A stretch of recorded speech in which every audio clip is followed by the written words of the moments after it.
안녕하세요. 자, 이번 시간부터 이제 FAT 1급 이론 300제 특강 들어가겠습니다. 중요한 건 이거 이론 강의가 아니라 특강이죠. 혹시 저번에 앞에 우리 강의실에 보면은 기출 100제 특강이 있었어요. 근데 100제 특강이 있었는데 그거는 우리 시험의 실무입니다. 예, 실무 기출 100제, 유형별로 100가지 문제, 전표 입력부터 장부조회 등등을 유형별로 정리했던 게 100제였고, 오늘 이론이죠. 오늘은 이론입니다. 우리 이론이 객관식 문제 15개 나오잖아요. 근데 15개 나오는데 5, 6개 맞추고 막 이러면 안 되죠. 그죠? 그러면 합격하면 안 돼요. 그냥 보통 사람들은 15개 중에 7, 8개 반타작, 반띵 왔다 갔다.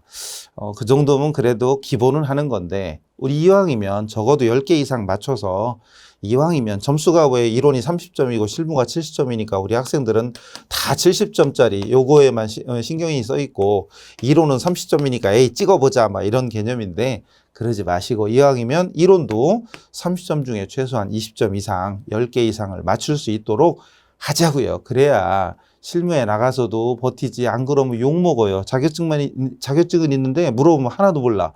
모르겠는데요. 자랑이 아니거든요. 그래서 이론도 열심히 하셔야 돼요. 자, 그래서 오늘부터 준비한 건 이론이고요. 뭐 300제라고 되어 있는데 많은 것 같지만 한 번 문제가 15개 나와요. 15개, 한 회차에 15개 나오기 때문에 뭐 사실 풀다 보면 또 여러분 공부를 좀 하신 분들은 객관식 풀다 보면 어떤 거는 그냥 딱 보자마자 답이 손들고 있어요. 어떤 건 이 문제 읽기도 전에 답이 손들고 있어. 이런 것도 있고 어떤 문제는 계산을 2번, 3번 해야 되는 것도 있고 이런 식으로 문제마다 다르지만 공부 좀 열심히 하시는 분들은 1시간이면 뭐 50개, 100개 풀어요. 그러니까 사실 300제를 해봤자 강의로도 이제 뭐 10여 강을 하겠지만 뭐 정리할 거예요. 요약. 이론을 요약. 이론, 요약. 핵심 요약에서 정리를 하고 기출문제 유형, 자주 나오는 유형이 있죠. 빈출문제, 자주 나오는 거, 빈출문제 유형별로 문제를 모아놨습니다. 그래서 정리하시기는 좀 편할 거예요. 그리고 좀 마지막 한 가지. 우리 지금 AT 하는 거는 다 기본적으로 전산회계 1급, 전산회계 1급 공부를 하셨어야죠. 전산회계 1급 공부를 하시고 지금 우리가 하고 있는 AT 특강을 들으시면 둘 다 합격하는 개념이에요. AT만 준비하고 전산회계 1급 안 보고 이거보다는 전산회계 1급 공부하고 AT를 추가로 따는 이 개념이 좋아요. 그래서 이력서에다가 자격증을 2개 다 쓰는 게 더 좋습니다. 자, 그래서 전산회계 1급 강의를 혹시 안 듣고 이걸로 하시는 분들은 어려워요. 못 따라와요. 공부가 기본적으로 되어 있는 상태에서 오늘은 요약 정리하는 거죠. 처음부터 ABC를 가리키는 게 아니라 그 중에 중요한 거, 자주 나오는 거, 또 어려운 거 이런 것들을 제가 추가로 설명하는 개념이니까 혹시나 이론을 한 번도 안 배우신 분들은 이거부터 들으시기 바랍니다. 이거 들으셔야 돼요. 이거 듣고 나서 AT 특강은 여러분 공부 시간에 따라 다르겠지만 만약에 일 다니시는 분이 아니면 보통 일주일이면 우리 특강을 일주일이면 다 소화할 수 있어요. 강의를. 예를 들어서 하루에 서너 개씩만 들어도 10개 해봤자 3일이면 끝나잖아요. 그런 식으로 하면 일주일 정도, 뭐 넉넉 잡아 2주 정도면 1주, 2주 맞죠? 1, 2주면 특강이 다 소화가 됩니다. 그래서 우리 전산회계 1급 시험 보고 일주일 후에 AT 시험 보고 이런 식이잖아요. 그 일주일간 집중해도 충분히 다 소화할 수 있기 때문에 항상 기본 베이스는 전산회계 1급이라는 걸 기억하시면서 그럼 1급하고 이 AT 특강을 들으시면 지금 AT 1급이잖아요. 우리는 AT 1급인데 그럼 당연히 1급 특강을 들으면 FAT 2급도 할 수 있다는 얘기죠. 그죠? 1, 2급을 같이 시험 보시고 합격하셔도 됩니다. 이력서에는 자격증을 많이 쓰는 게 좋아요. 일단 필요가 있든 없든 건 나중 얘기고 보는 사람 문제거든요. 일단 많이 쓰세요. 그래서 일단 지금 우리가 이번 시간부터 해야 될 건 다시 말씀드리지만 이론, 요약, 정리 그리고 시험 문제 유형별로 모아놨다는 점. 이론을 처음부터 강의하는 게 아니라 요약이에요. 기본 전제가 전산회계 1급까지 공부하셨어야 됩니다. 아셨죠? 자, 이제 실무 이론 문제. 문제지 받으면 그냥 이론이라고 안 돼 있고 실무 이론이라고 돼 있어요. 실무 이론 문제입니다. 시작합니다. 준비되셨죠? 가시죠. 예. 1번부터. 우선 회계 기본 등식 그리고 단기 순손익 계산이라고 그래가지고 우리 시험에 자주 나옵니다.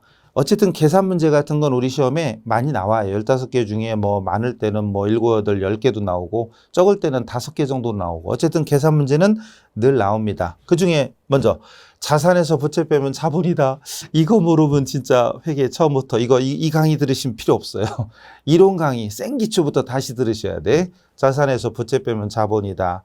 그리고 재무상태표 등식과 손익계산서 등식은 사실 공식으로 외우지 마세요. 머릿속에 손익계산서와 재무상태표를 머릿속에 그리셔야 돼. 그래서 이거를 뭐 억지로 외우지 마시고 재무상태표는 첫 시간이니까 합니다. 재무상태표는 차변의 자산, 대변의 부채와 자본을 기록하는 거잖아요. 그럼 사실 자산에서 부채 빼면 자본이다. 자산에서 자본을 빼면 부채다. 또는 자산할게는 부채 자본을 더한 거와 같다. 너무나도 당연한 거죠. 그 다음 손익계산서도 제가 원래 이렇게 너무 삐딱하게 안 그리는데 어쨌든 손익계산서도 머릿속에 그려보세요. 수익은 대변이고 비용은 차변이잖아요. 그럼 비용보다 수익이 많으면 요 차액이 당기 순이익이 되죠. 그래서 수익에서 비용 빼면 순이익이다. 여기도 있죠? 자, 그 다음에 총 비용하고 순이익을 더하면 총수익과 일치하죠. 여기 있죠? 사실 공식을 외우지 않아도 돼요. 머릿속에 재무상태표와 손익계산서, 우리 생기초 맨 앞에 있는 그것만 하셔도 됩니다. 자, 문제는 이겁니다. 문제는 이겁니다. 당기순손익계산 별표 1000억 개 같은 하나 쳐놓으시고 이거는 꼭 정리하셔야 돼요.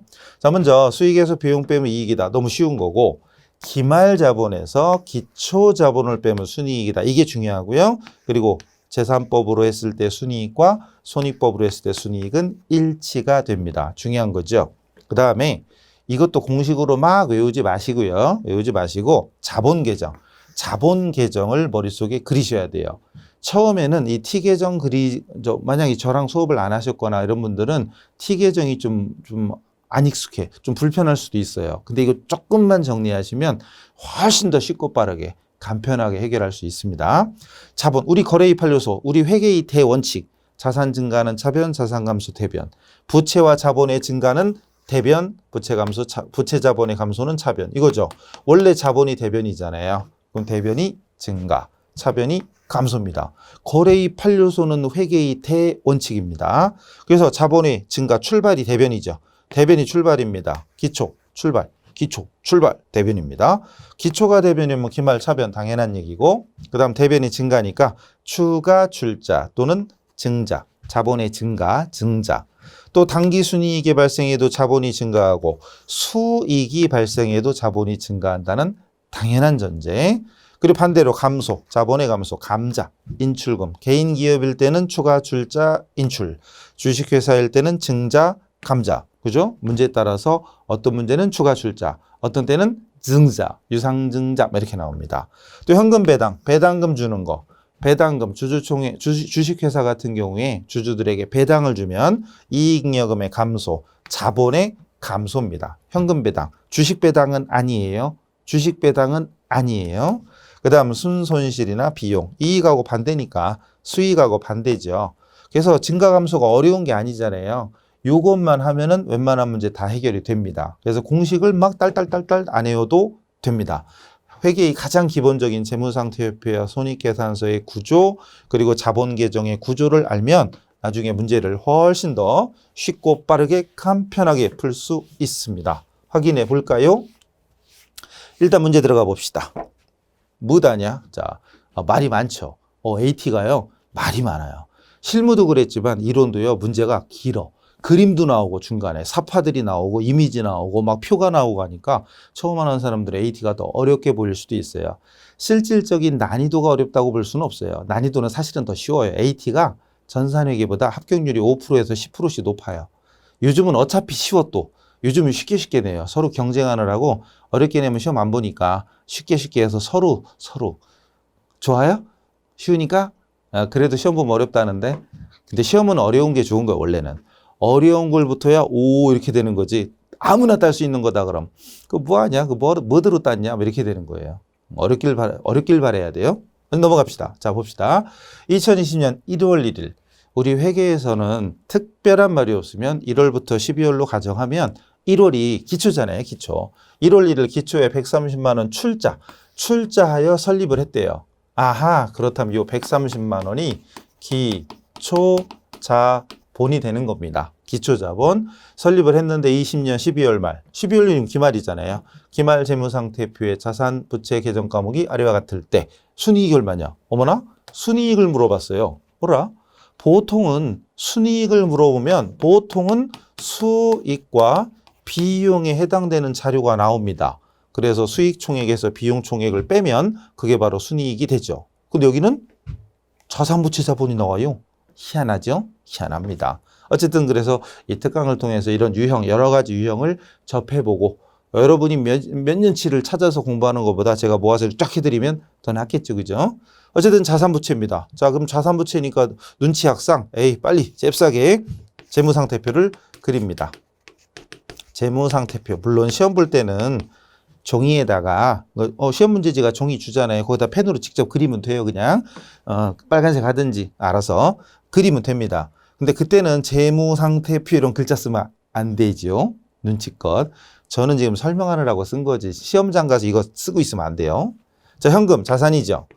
라고 했는데 자산인가? 이러고 있으면 이론 강의 다시 들으셔야 돼요. 현금 30만 원이죠. 이때 30만 원이 30만 원으로 보여요? 설마 1, 20, 100, 1000만, 10만, 30만이구나 이러진 않겠죠. 그런 사람은 곤란한데 30만 원이 30만 원으로 보이면 30을 쓰세요. 만 단위. 이렇게 만 단위 할 줄 알면 나중에 계산 문제가 복잡해도 쉽고 빠르게 할 수 있어요. 이런 건 돈 주고라도 배워야 돼요. 센스껏 배우세요. 외상매입금 부채죠. 부채죠 그랬는데 부채인가 이러면 안 돼요. 이론부터 하셔야 돼. 그럼 외상매입금 30. 그 다음 상품 자산이죠. 자산 차변. 지금 저 이렇게 한 글자라도 쓰는데 시험 볼 때는 여러분 문제 풀 때는 저것도 뭐하러 써요. 안 써도 되지. 그냥 숫자만 60만 원 이것만 쓰면 되죠. 이것도 안 그려도 되잖아요. 그럼 이렇게 하면 되잖아요. 그건 여러분 맘대로, 네 맘대로 하세요. 그건. 만약에 자산만 넣으니까 30, 90, 150, 230 이렇게 해도 돼요. 그 숫자 감각이 있고 암산 잘하는 분은 그래도 돼요. 그건 알아서 하시고 여러분 능력껏 하시면 되고 저는 계속합니다. 그 다음에 미지급금 부채, 부채는 대변 25, 만 단위. 외상매출금 자산 60, 아까 안 했어요? 이것도 60이구나. 그 다음에 건물 자산이죠. 자산 차변 80. 선급금 아직도 자산부채매요. 선급금, 선수금, 미수금, 미지급금 엄청 헤매죠. 들리는 사람 많습니다. 선급금 자산이에요. 30. 그 다음 차입금은 부채입니다. 대변 22. 여기서 잘해야 돼요. 자, 이래가지고 이 상태에서 차변의 자산 총계는 260 맞아요? 그 다음 부채 총계는 7이네요. 어머나 260에서 77 빼면 자 이제 요 나머지가 뭐냐. 지금 이게 12월 말 재무 상태니까 기말이잖아요. 그럼 기말 자본이 나오는데 260에서 77을 빼면 얼마래요? 계산기 두드리세요 빨리. 얼마래요? 아이고 얼마래요? 이렇게 빼면 183 맞아요? 183 맞아요? 뭐가? 기말자본이. 근데 아까 시작할 때 문제에서 기초자본이 얼마였죠? 장사 시작할 때 처음 출자했던 자본이 저기 130만 원이잖아요. 130만 원. 그럼 기말자본은 183이고 기초자본은 130이면 나머지 차액이 바로 기초보다 기말이 자본이 늘었죠. 증가했으니까 이익이죠. 단기 순이익. 그래서 53만 원. 맞습니까? 그래서 이것도 안 풀어본 사람한테는 쉽지 않은 문제입니다. 숫자 많지. 거기다 또 계산기도 평상시 연습 안 한 분들 60만 원 치는데 600000 막 이렇게 누르고 하니까 힘들죠. 600까지 치고 공색에 띄고 치는 사람은 그래도 좀 센스 좀 있는 사람이고 숫자적인 센스. 어쨌든 만 단위 배우시면 이렇게 암산이 가능할 정도로 좀 쉬워집니다. 자, 1번부터 만만치 않았죠? 자, 그런데 제가 여러분 그 문제집 보시면 문제가 여러 개가 있는데 제가 다 풀어드리면 한도 끝도 없어요. 그래서 선물로 중간중간 드릴 테니까 그건 여러분이 선물로 잘 풀어보시면 되고 저는 중간중간 건너뛰면서 풀겠습니다. 자, 일단 그거는 풀어보시고 자, 두 번째입니다. 이것도 단골 중에 단골입니다. 이건 우리 모든 객관식, 회계가 들어가는 모든 시험에 현금 및 현금성 자산은 없는 게 없어요. 항상 나옵니다. 먼저 회계상 현금에는 통화와 통화대운증권이 있고 통화에는 주화 지폐. 통화대운증권의 제일 대표적인 건 무슨 수표와 무슨 환. 타인 발행 수표. 라고 나오면 좋은데 문제에는 동점이라고 나오죠. 동점 발행 수표, 그리고 자기압 수표 등등, 우편환, 송금환, 선신환 등등. 자, 동점 말고 참 여러분 헷갈리는 거 아직도 헷갈리나? 당점이 있죠. 당점. 당점 발행 수표는 수표. 당점 발행 수표는 당좌 예금이죠. 당좌 예금. 아, 옛날 사람들은 숭구리당당 하면 됐는데 당점 발행, 당좌 예금, 숭구리당당. 근데 요즘 젊은 친구들은 숭구리당당이 뭔지 모르죠. 죄송해요. 그래서 이런 시간에 나당노동, 너동나당 뭐 이런 얘기 했죠. 나당노동. 나는 당점이고 너, 상대방은 동점이다. 타인 발행 수표는 현금, 내가 발행한 건 당좌예금. 이건 꼭 기억하셔야 되고, 그래서 여기 있는 것들이 종류가 많다 보니까 이 많은 종류를 언제 다 외우냐. 그러니까 외우기 힘들죠. 그래서 굳이 그래도 한번 다 해보자. 그럴 때는 제가 이런 게 있었죠. 전, 국, 타, 자, 가, 우송 1만 배. 전국 타자가 우송 1만 배 이러면, 만이요, 만. 1만 배 이러면 다 들어가 있어요. 전신환, 국고송금 통지서, 타인 발행 수표, 자기압 수표, 가계 수표, 우편환, 우편 수표, 송금환, 송금 수표, 일람 출고보험, 만기여금, 배당금 영수증 다 들어갔죠. 꼭 외우라고는 안 하겠는데 뭐 능력 되면 다 외우세요. 어차피 이건 계속 나옵니다. 숫자로 대입해서 금액을 물어보기도 하고 항목을 물어보기도 합니다. 그 다음에 뭐 현금, 소액현금, 보통예금, 당좌예금, 현금성 자산을 모두 묶어서 재무상태표에 보고할 때 현금 및 현금성 자산으로 보고를 하지요. 그 다음에 여기서 주의할 점, 당좌예금에서 주의할 점, 당좌 차월도 포함 아니냐? 아닙니다. 당좌 차월은 부채입니다. 단기차 입금이라는 부채로 별도로 처리하고 주의하셔야 돼요. 그 다음에 현금성 자산은 중요한 거, 취득 당시 만기가 3개월 이내인 국공채 또는 일부 주식, 상환우선주라는 주식이 있어요. 주식. 그리고 정기예금, 정기적금 이런 금융상품 중에 취득 당시 만기가 3개월 이내인 건 현금 및 현금성 자산으로 분류한다. 되게 중요한 겁니다. 그래서 이거는 이론 강의 여러분 공부하신 분들은 늘 보신 거지만 중요한 거 시험 문제는 이 중에 항목이 뭐가 나올지 모르잖아요. 그래서 사람은 누구나 망각의 동물이에요. 지나가면 또 까먹어. 휘발성 당연하죠. 휘발됩니다. 날아갑니다. 당연히. 근데 그걸 반복하면 날아가던 게 붙잡혀오고 날아가던 게 붙잡혀오고 이게 두세 번 반복하면 나중에는 못 가요. 남아있어요. 10년, 20년 남아있어요. 그래서 여러분 반복이 최선이 어쨌든 천재가 아닌 이상은 반복해서 내 걸로 만드는 게 최선입니다. 가볼까요? 이야, 이렇게 나오면 얼마나 간단하고 좋아. 그죠? 저 그냥 눈 딱 보면 벌써 답이 손들고 있잖아요. 자, 다음 중 현금 및 현금성 자산에 해당되지 않는 것은, 시험장 가면 마음이 급하죠. 그 문제도 빨리 읽어. 해당되는 것은, 해당되지 않는 것은, 이것만 헷갈리는 거지. 줄 치세요. 줄 쳐 있어야 참 문제지. 않는 것은입니다. 통화 들어가죠. 수표, 우편환, 무슨 환증서 들어가죠. 이 당좌예금, 보통예금 들어가죠. 취득 당시 만기가 3개월 이내인 금융상품이죠. 되게 중요한 거죠. 사실 이건 너무나 쉬운 거고요. 근데 여기서 함정은 3개월로 나왔어요. 근데 뭐라고 나왔냐? 함정은 여기를 취득 당시가 아니라 결산일로부터 3개월 이렇게 나옵니다. 문제가. 그럼 맞아요, 틀려요? 틀려요. 제가 함정이라고 그랬잖아요. 함정. 결산일 그럼 틀린 거예요. 언제부터? 취득 당시. 그렇죠. 그게 포인트예요. 이 문제는 너무 쉬웠던 거고 함정이 나오려면은 취득 당시라는 말을 결산일로부터 이렇게 바꿔놓으면 으스스스스 이렇게 되는 거죠. 또 한 문제 차이로 으스스 이렇게 되는 사람 많죠. 우리 그러지 맙시다. 그냥 70점 합격이라고 70점만 어떻게 맞겠다 이게 아니라 넉넉 잡아 그냥 예의상 한 두세 개 틀려주고 한 8, 90점은 충분히 나오게 해야지 겨우겨우 해가지고 70점 아니면 하나 틀려서 69점으로 수석 불합격하고 막 그러지 마세요. 수석 불합격 하지 말기. 69, 68짜리 되게 많아요. 우리 그러지 맙시다. 여유 있게. 그러니까 이론을 10개 이상 맞추려고 노력하고 평상시 공부하신 분은 합격은 당연한 거고 여유 있게 충분히 합격할 수 있어요. 그리고 우리 지금 회계 1급, FAT 1급 이 수준에서 이론이 튼튼하면 그 위에 세무잖아요. 세무 공부 쉬워요. 세무 어렵다고요? 회계 때 제대로 안 해서 그래. 회계 2급 안 하고 회계 1급 시작하고 또 이런 거 또 찔리는 사람 있죠. 또 어쨌든 회계 1급이라도 튼튼히 했으면 상관이 없는데 그냥 어떻게 해서라도 이론은 대충 찍고 막 여러분 듣고 있는 여러분은 그래도 훌륭하신 분이에요. 듣고 있는 분은 훌륭하신 거예요. 이론은 그냥 찍어 그냥 막. 그래서 결국은 그런 분들이 취업을 해도 문제예요. 못 버텨요. 아, 오늘 제가 그런 거 읽었는데 잠시 오다가 시간 남아서 폰 봤는데 어떤 사람이 회계법인이 있죠. 회계법인을 취업하러 갔다가 그냥 나왔대요. 왜요? 갔다가 그런 건 저도 알았어요. 가면은 어디 가서는 면접 보는데 그럽니다. 종이 하나 줘요. 문제지 줍니다. 이거 풀어보세요. 진짜로. 면접 보러 갔는데 문제 풀으래. 진짜로요. 그런데 있다니까요.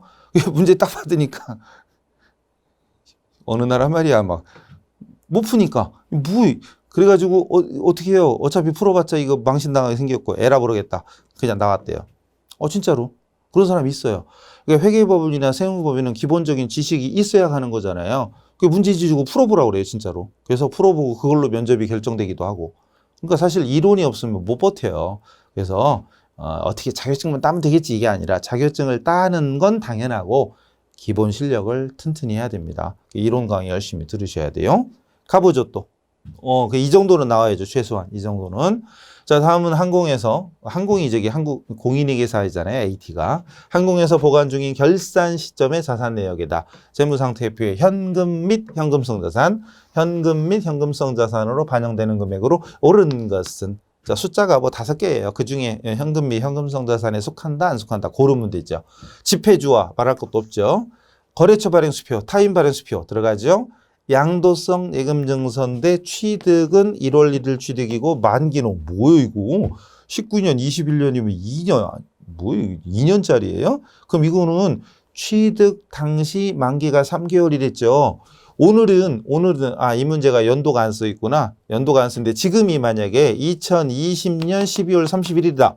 그럼 20년인데 21년 2월이니까 3개월 이내다. 그럼 현금성 자산이냐? 아닙니다. 취득 당시 만기가 3개월이 아니잖아요. 2년이잖아요. 이건 안 들어갑니다. 지금 이 문제는 이 연도가 안 써 있네. 왜냐하면 죄송해요. 제가 하는 일이 원래 그렇잖아요. 이해하세요. 여러분 문제지 받으면 항상 문제지에 회계연도 몇 년이라고 가정이 돼 있는데 지금 저는 기출문제들 뽑아다 보니까 올해 것만 아니라 작년 거, 재작년 거 이렇게 뽑아 모았을 거 아니에요. 연도 표시를 안 했어요. 이해하셔요? 자, 설명은 다 드렸죠? 지금 20년이라 하더라도 3개월 이내니까 현금성 자산 아니냐? 아니다. 왜? 취득 당시 3개월 이내이어야 된다는 점. 중요한 거죠? 그 다음 거래처에서 받은 어음이잖아요. 3개월 이내잖아. 근데 어음이라니까요. 아까 현금성 자산의 정의 중에 어음이라는 말은 없었죠. 현금성 자산의 정의 중에 어음이라는 말은 없었잖아요. 여기 현금성 자산의 유가증권 및 금융상품이죠. 그잖아요. 그래서 이거는 어음 들어가면 안 됩니다. 어음 들어가면 안 되는 거예요. 이것도 함정입니다. X. 환매채 만기 2개월, 취득 당시 만기 2개월 들어갑니다. 그래서 결론은 요거 3개. 4, 2이니까 8이죠. 80만 원. 됐죠? 그래서 현금 및 현금성 자산의 종류를 구분하면 그냥 답을 찾지만 지금처럼 살짝 함정을 넣죠. 앞에 이론에서는 결산일로부터 그럼 틀리고 지금도 취득 당시 만기가 3개월 이내여야 된다는 점 기억하셔야 됩니다.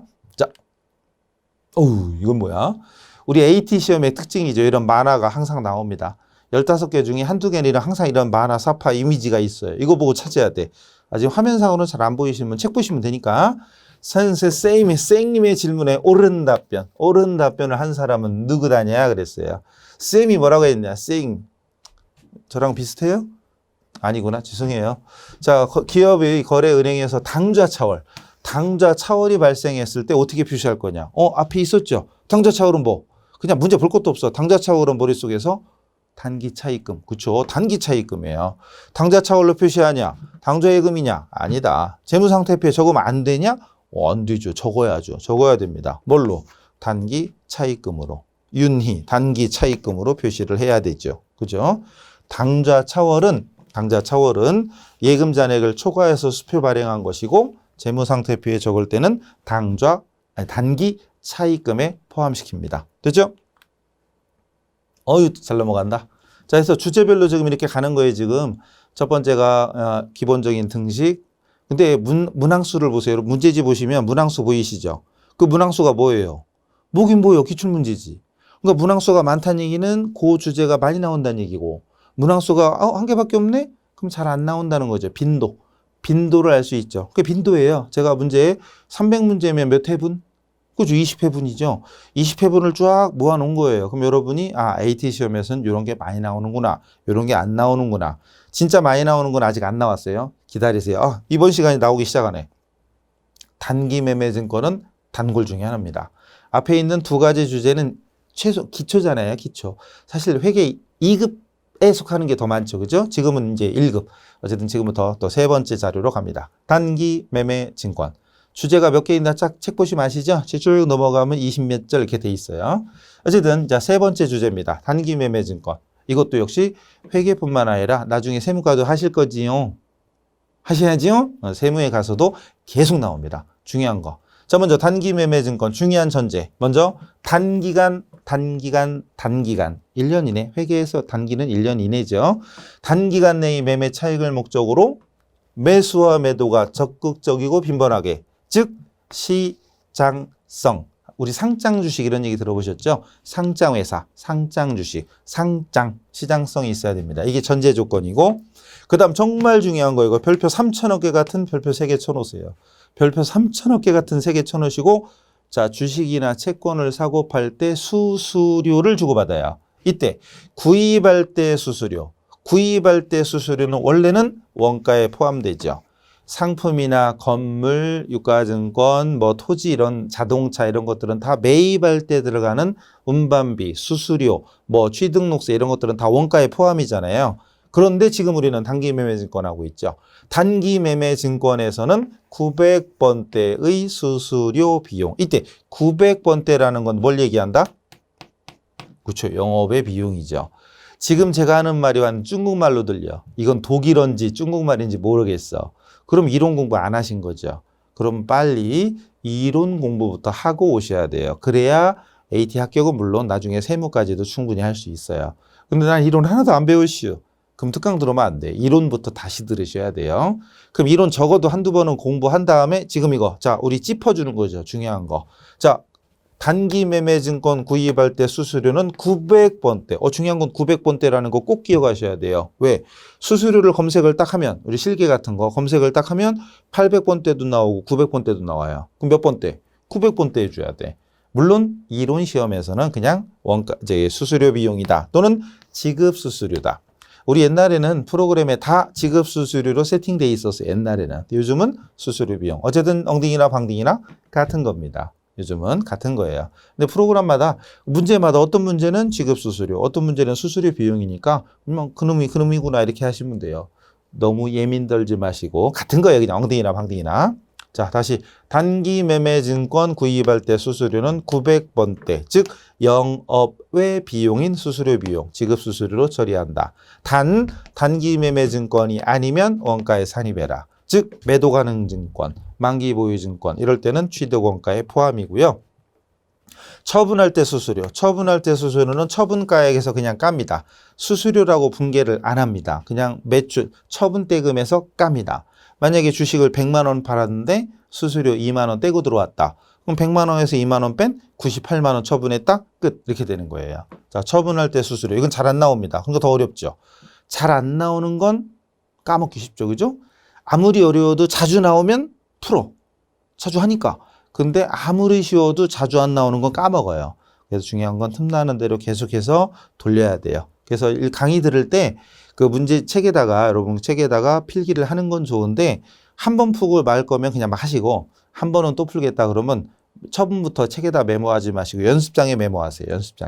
연습장에 메모하고 나서 두 번째 풀 때 책에다 이렇게 두세 번 돌려야 돼. 그래야 자기 실력이 돼요. 난 한 번만 풀어도 돼요. 그럼 뭐 직접 쓰세요, 그냥. 그래서 단기 매매 증권은 단골 중에 하나입니다. 자, 그다음에 더 진짜 중요한 게 이거죠. 이거 진짜 정말 중요한 거. 이것도 별표 3천억 개 같은 세계 천하야.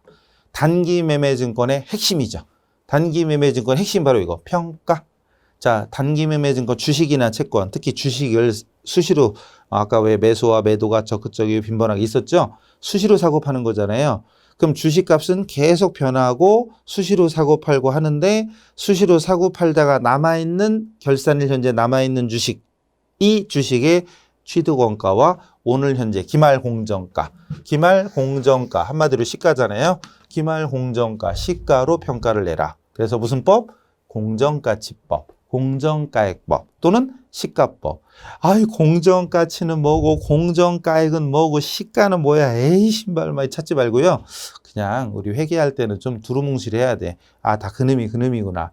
엄밀하게는 조금 용어가 다르지만 거기에 예민 떨기 시작하면 공부 안 됩니다. 그러니까 공정가치, 공정가액, 시가 다 그냥 같은 부류구나. 그냥 그런가 보다 이렇게 하셔야지 쉬워요. 시가입니다. 어쨌든. 그래서 취득원가와 시가를 비교합니다. 장부에 써 있는 금액, 즉 장부가죠. 장부에 써 있는 금액, 장부가입니다. 그거보다 기말 공정가치가 올랐다. 그럼 평가이익. 이익은 수익이죠. 수익은 당연히 대변이죠. 수익은 대변입니다. 공식을, 이 분계를 차변의 단기매매증권, 태변의 단기매매증권 평가이익 이러면서 외우지 마세요. 외우지 마세요. 왜? 올랐으면 이익이고 이익은 수익이잖아요. 수익은 대변 너무나 당연하잖아요. 굳이 이걸 뭐 분계를 차변에 뭐 대변에 뭐 할 필요 없어요. 대변의 평가이익, 차변의 단기매매증권 자산 증가. 반대로 값이 떨어졌다. 떨어졌으면 손해잖아요. 손실은 뭐다? 비용. 비용 어느 변? 차변. 그러면 찾으면 되죠. 어차피 이론은 찍는 거죠. 문제에 써 있죠. 분계를 찾는 거니까 이익이다, 손실이다, 어느 변이다 알면 찾을 수 있는 거잖아요. 손실, 비용, 차변. 그 자산 감소 대변. 그리고 평가이익은 평가손익이라고 써놨죠. 평가이익이나 손실. 단기 매매증권 평가이익과 손실은 영업외 손익, 영업의 수익이나 영업의 비용, 손익계산서로 갑니다. 중요하죠? 그런데 단기 매매증권이 아닌 매도, 단기 매매증권이 아닌 매도, 물론 매도는 주로 1급에서는 안 나올 거예요. 세무로 가야 나올 거예요. 근데 그건 모르니까 매도 가는 증권 평가손익은 기타 포괄손익이라는 자본이죠. 뭐라고요? 자본입니다. 다시 단기 매매증권 평가손익은 손익계산서의 영업의 수익이나 영업의 비용으로 적습니다. 그런데 매도 가능 증권 평가손익은 자본, 기타 포괄손익이라는 자본으로 하여 재무상태표에 적습니다. 중요한 거죠. 요것만큼은 기억합시다. 중요한 거예요. 핵심이에요. 핵심. 자, 그 다음에 이제 마지막 처분손익. 취득했고 취득, 그리고 보유, 기말까지 보유, 그리고 처분. 뭐 이거죠. 주식을 사오고, 가지고 있다가 팔고. 이게 흐름이니까. 사올 때 포인트는 수수료. 단기매매증권일 때는 수수료 비용. 나머지는 취득원가의 산입. 보유, 결산 때 평가, 공정가치로 평가해서 값이 오르면 평가이익, 떨어지면 평가손실. 물론 이익은 수익이고 손실은 비용이다. 단, 매도 가능 증권 평가손익은 자본이다. 기타 포괄손익. 자본이니까 재무상태표로 가야죠. 됐죠? 마지막 처분. 처분했을 때 처분손익을 구하라는 문제가 나옵니다. 처분손익을 구해라. 얼마에 사왔다, 얼마에 보유했었다, 지금 처분했다, 손익 구해라 이렇게 나옵니다. 그럼 처분손익은 처분금액에서 중요한 건 요거 장부 금액을 뺍니다. 즉 장부에 적혀있던 금액이 만약에 100인데 150원에 팔았다. 그럼 이익이죠. 그죠? 다시 장부에 적혀있는 게 100원인데 90원에 팔았다. 그럼 마이너스 10. 손실이죠. 당연한 거죠. 장부에 적혀있는 것보다 비싸게 팔았으면 이익이고 싸게 팔았으면 손실입니다. 그런데 이때의 장부 금액은 만약에 1월부터 12월로 가정했을 때 1월부터 12월이 이제 회계 기간으로 가정했을 때 예를 들어서 10월 달에 취득했다가 11월 달에 처분했다. 그럼 이 중간에는 평가를 한 적이 없죠. 그냥 12월이 결산 이때 평가를 하니까. 그럼 이렇게 기간 중에 취득했다 처분했을 때, 즉 이 장부 금액은 단기에 취득했었다. 단기 중 취득했다가 단기 중에 처분하는 거다. 그럴 때는 취득원가입니다. 그런데 여기 지금 제가 이거 써놨잖아요. 이게 진짜 중요한 거지. 이게 진짜 100인데 단기가 아니라 전기에 취득했던 거다. 예를 들어서 아까 제가 10월 달에 샀다, 11월 달에 팔았다 그랬는데 다시 다시 만약에 1월부터 12월 31일까지가 회계 기간이라고 치고 10월 달에 취득을 했었다가 지금 처분하는 게 지금이 3월이에요. 3월 달에 처분하는 거예요. 그러면 중요한 건 작년 결산 때 공정가치로 평가를 해서 그 평가액을 장부에 적었을 거 아니냐 이거죠. 기말 공정가치로 평가해서 장부를 수정하는 겁니다. 그렇다면 전년도 말에 시가법이잖아요. 공정가치법. 그러니까 공정가치로 장부에 적혀 있을 거 아니냐 이거죠. 전기말 공정가액, 전기말 공정가치. 이게 포인트입니다. 그래서 장부 금액은 단기 중에 취득했으면 취득원가. 아까처럼 10월에 샀다가 11월에 팔았다. 중간에 평가를 한 적이 없다. 그럴 때는 원가죠. 그러나 지금처럼 중간에 평가를 한 적이 있다. 그러면 그 전기말 공정가치가 장부가액이 된다는 점. 핵심입니다. 이거 꼭 정리하셔야 돼요. 무슨 일이 있어도 이건 정리하셔야 돼요. 그래서 단기 매매 증권의 핵심이 다 여기 들어있네요. 자, 어쨌든 우리 시험에 이 중에도 잘 나오는 것 중에 하나입니다. 자, 문제 들어가야죠. 자, 문제 6번입니다. 갑자기 6번이지? 그러니까요. 6번부터 갑니다. 자, 항공이 단기간 내 매매 차익을 목적으로 취득한 단기간 그리고 서울에 대한 내용이다. 3월 2일 날 주식의 처분 시점에 처분손익으로 오른 것은 그랬어요. 자, 9월 6일 날 100주를 주당 1,400원에 취득했다가 12월 말에 주당 공정가치가 1,200원으로 평가됐고요. 공정가치가 시가죠. 그리고 다음 연도 3월 달에 100주를 1,300원에 팔았다. 자, 이제 앞에서 처분 손익을 어떻게 구하는지 정리가 되신 분은 답 바로 나오죠. 그냥 나오죠. 왜? 1,400원에 샀다가 1,200원으로 떨어졌다가 1,300원에 팔았다. 우리 어떻게 구했죠? 처분 손익을 말로 하면 처분 손익은 처분가액에서 뭘 뺐죠? 장부가를 뺐지. 자꾸 말로 하셔야 돼요. 이때 장부가는 뭘 의미한다? 전기말 공정가죠. 전기말 공정가입니다. 그럼 이제 100주였죠. 100주 곱하기 처분가액은 1,300원. 이때 장부 금액은 전년도 말 평가의 시가 1,200원이 되겠지요. 그래서 주당 100원 이익이고 100원에 100주면 만원인가요? 만원 처분 이익이 되겠습니다. 처분 이익 만원. 됐죠? 처분 손익은 처분가 마이너스 장부가. 꼭 기억하세요. 넘어갑니다. 7번이네요. 예, 7번. 이것도 단기 매매 증권이에요. 단기 매매 증권 처분 관련 자료고 8월 1일 거래에 대한 단기 매매 증권 처분 손익 얼마냐. 자, 처분 손익을 물어봤잖아요. 그럼 내용 똑같은 거예요. 먼저 5월 달에 주식 1,000주를 500원에 취득 50만 원. 그리고 수수료. 수수료를 포함해서 50만 5천 원 줬다. 취득 원가는 50만 원이죠. 취득 원가는 50만 원이에요. 수수료 포함한 게 원가가 아니에요. 왜? 수수료는 매입할 때 수수료는 영업의 비용, 수수료 비용 900번대로 처리한다 그랬었죠. 이게 취득 원가가 아니라는 게 이 문제의 포인트. 그랬다가 8월 달에 주식을 700원씩에 처분하고 수수료를 차감한 금액 69만 원이 보통 예금으로 들어왔대요. 자, 수수료 정리했었죠. 취득할 때는 900번대 영업의 비용, 단 단기 매매 증권이 아니면 취득 원가에 포함.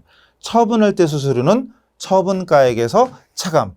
결국은 주당 1,000주에 700원씩이니까 70만 원인데 거기서 만원 떼고 받았잖아요. 결국은 이 금액이 처분가액이에요. 그럼 그냥 처분가액, 50이 아니라 60이지? 예, 처분가액이죠. 이게 그냥 69만 원에서 취득원가는 50만 5천 원이라 그냥 50만 원이에요. 그럼 결론은 19만 원이 이익입니다. 처분이익 19만 원. 처분이익 19만 원. 끝난 거죠?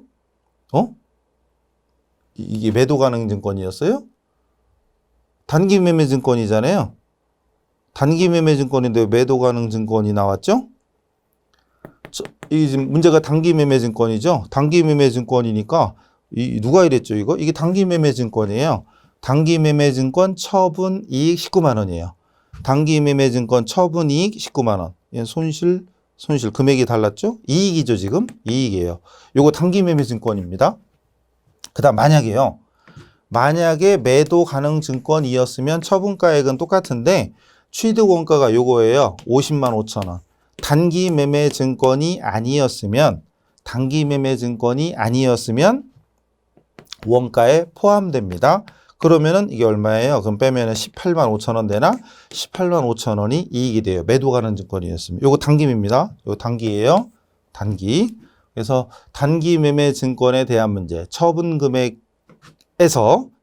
수수료를 뺀 처분 금액에서 장부 금액을 빼라. 이때 장부 금액은 중간에 평가가 있었으면 중간에 12월 31일 평가를 했었으면 정기말 공정가. 근데 지금 그게 없으니까 그냥 취득 원가 그냥 적으면 돼요. 19만 원이 처분 이익입니다. 앞에 거 보지 마시고 처분 이익만 보세요. 처분 이익.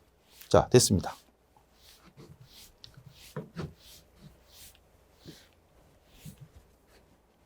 다음 8번. 8번 장공의 단기 매매 증권 관련 내용이다. 결산 시 단기 손익에 미치는 결과를 계산한 거로 옳은 거. 결산 때 단기 손익에 미친 영향. 자, 자료가 많아 보이죠? 자, 많아 보입니다. 12월 1일 날 단기 투자 목적으로 서울의 주식 200주를 주당 8,000원씩 취득하고 현금 줬다. 취득. 그럼 200주에 8,000원씩이면 160만 원. 160만 원이고.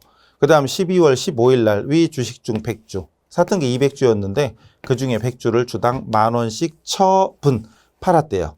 그러면 처분 손익이 나오겠죠. 근데 사실 이 문제 물어본 건 결산 시 손익에 미치는 영향이니까 사실 이건 안 해도 되죠. 15일 건 결산이 아니니까 결산은 31일이니까 이건 안 해도 되지만 놀면 뭐예요? 한번 해보죠. 자, 100주 팔았잖아요. 100주 곱하기 주당 10,000원에 팔았는데 사올 때 8,000원씩 사왔으니까 2,000원 이익이죠. 2,000원 이익에 100주니까 20만 원 처분 이익입니다. 사실 이 문제 답만 구하려면 이거 구하는 거 아니에요. 물어본 건 결산 때 손익에 미치는 결과니까. 자, 그럼 결산 갑니다. 위 나머지 주식 200주 중에 100주 팔았고 나머지 100주를 공정가치 시가가 7,000원으로 평가됐대요. 곱하기 기말 공정가는 7,000원인데 원가가 8,000원이었잖아요. 원가가. 그럼 주당 1,000원 손실. 주당 1,000원 손실에 100주니까 주당 이제 전체 10만 원 평가 손실입니다. 마이너스예요. 평가 손실. 이 문제에서 요구한 건 결산 때 손익에 미치는 영향. 요거죠. 손실. 결산 때니까 10만 원 손실 한 번이 답이고 만약에 단기 순손익. 그러니까 이 결산시라는 말이 만약에 없었으면 그냥 단기 순손익에 미치는 영향은 플러스 마이너스 하니까 결론 10만 원 이익이 됩니다. 이거 문제가 좀 함정인데 함정. 그러니까 결산 때 손익에 미치는 결과 물어봤으니까 10만 원 손실인 거고 그냥 결산시가 아니라 단기 손익. 즉 예를 들어서 이렇게 앞에 이런 말 손익계산서. 손익계산서상 단기 순손익에 미치는 영향은 이렇게 물어봤으면 이거랑 가감해야죠. 그러면 10만 원 이익으로 답이 전혀 달라집니다. 이거 함정이네 이거. 그래서 이 문제에서 요구한 건 결산 때 손익이고요. 그 다음에 손익계산서상 순손익 물어볼 때는 요거랑 합산을 해줘야 됩니다. 이 문제 답은 이미 지나간 거죠.